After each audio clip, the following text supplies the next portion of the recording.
Join Sid for this edition of It's Supernatural.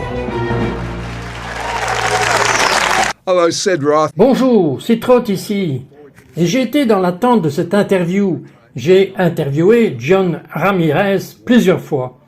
John était un sorcier de haut rang dans la sorcellerie. Il a passé 25 ans dans la sorcellerie. Et je veux lui poser une question parce que j'ai en quelque sorte lutté moi-même pendant de nombreuses années pour savoir si c'était mauvais pour un chrétien d'être impliqué dans Halloween.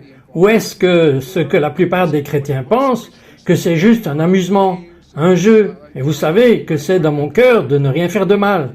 Ce sont des déguisements. Et puis certains de ces films comme Hocus Pocus 2, est-ce quelque chose qu'un enfant ne devrait pas voir? La plupart des enfants que leurs parents sont chrétiens voient cela. Je veux obtenir la stratégie d'un initié sur ce qui ne va pas dans l'observation d'Halloween. Mais avant que nous parlions de cela, j'aimerais savoir comment vous êtes arrivé dans la sorcellerie. Pourquoi vous êtes resté dans la sorcellerie et pourquoi vous en êtes sorti? And why you got out of it. Pendant 25 ans de ma vie, j'étais dans les plus hauts niveaux du royaume démoniaque, ressemblant aux ombres du démoniaque. Je veux dire que vous avez fait toutes les cérémonies dans votre corps, tous les rituels, tous les contrats avec le diable, qui est assis dans son royaume. Je me suis marié à Halloween. J'ai eu un mariage démoniaque à Halloween. Nous avons célébré mon mariage démoniaque avec des démonistes qui sont venus à mon mariage.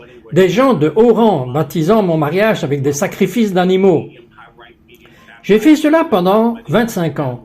Je suis entré dedans à l'âge de 7 ans et demi. J'ai été recruté à partir d'un collier qui est tombé et qui a frappé mes pieds. Je l'ai mis dans ma poche et je suis entré dans les pouvoirs des ténèbres. Mes parents m'ont emmené à la maison de la sorcière pour lire mon avenir. À partir de là, quand j'ai continué, je suis remonté dans les classes. En 1999, Yeshua le Messie a interrompu ma fête au bâtiment 179. Il connaissait mon adresse. Il est venu me chercher. Et j'étais assis sur mon lit pour la première fois en octobre 1999. J'étais déprimé, ne réalisant pas que quelque chose m'envahissait. Et je me suis retourné et j'ai décidé de parler courtement. J'ai dit que je ne veux pas te servir. Je ne vais pas faire partie de ton royaume. Je ne vais pas aller dans n'importe quelle église ou quoi que ce soit où il y a ton nom dessus. Je ne veux rien avoir à faire avec cela. Et à la fin, je suis tombé dans un sommeil profond. J'étais en train de mourir. Et à ce moment-là, d'autres mots sont sortis de ma bouche. Tu es plus grand que mon papa le diable. Alors, tu me montres ce soir ou tu me laisses seul? Et à ce moment-là, je suis allé en enfer. J'ai traversé l'enfer et quand je suis revenu dans mon corps, j'étais un croyant né de nouveau dans le Messie. Une des choses que vous m'avez dites, c'est que pour vous garder dans la sorcellerie, il vous faisait peur de ce qui arriverait à tout sorcier qui aurait quitté leur pratique. Oui, il greffait la peur tourmentante sur vous, que si jamais vous partez, ou pensiez partir, ou quitter la principauté, où le diable se trouve, vous devrez gérer votre volonté et choisir votre cercueil, parce que vous allez mourir. Et puis, ils m'ont bien fait comprendre cela très clairement. Et j'ai vu des gens qui sentaient qu'ils voulaient partir. Et je suis allé à quelques funérailles de ceux qui voulaient partir et qui ont fini par mourir. Donc c'était greffé en moi.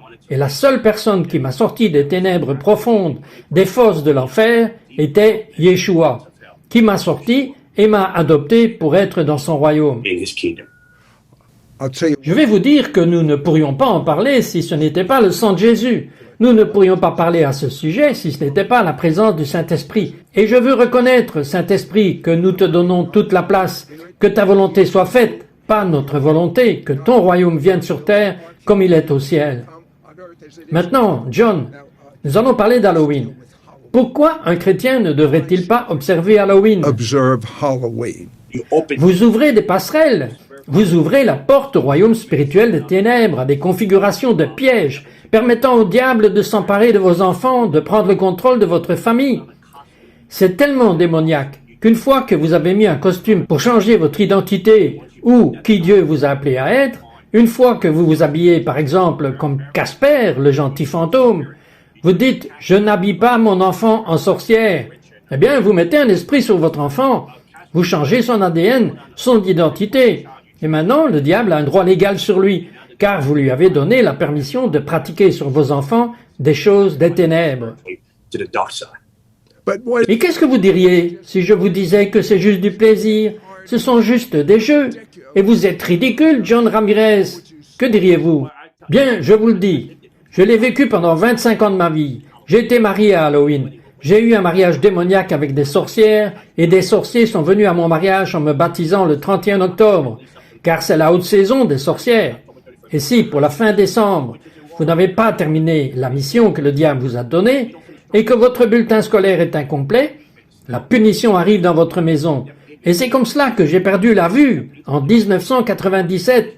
Le diable m'a pris la vue. J'étais complètement aveugle, parce que j'avais voulu prendre un congé sabbatique de la sorcellerie et que je voulais être un bon père pour ma fille. A good dad to my daughter. Qu'en est-il de certains films que vous regardez à la télévision? Il y en a beaucoup. Mais il y en a un qui est très populaire maintenant. Il s'appelle Hocus Pocus 2. Qu'est-ce qui ne va pas avec cela? Je ne l'ai pas vu. Mais c'est Disney, c'est tout ce que je sais. it's Disney, that's all I know. You know, C'est tellement méprisable.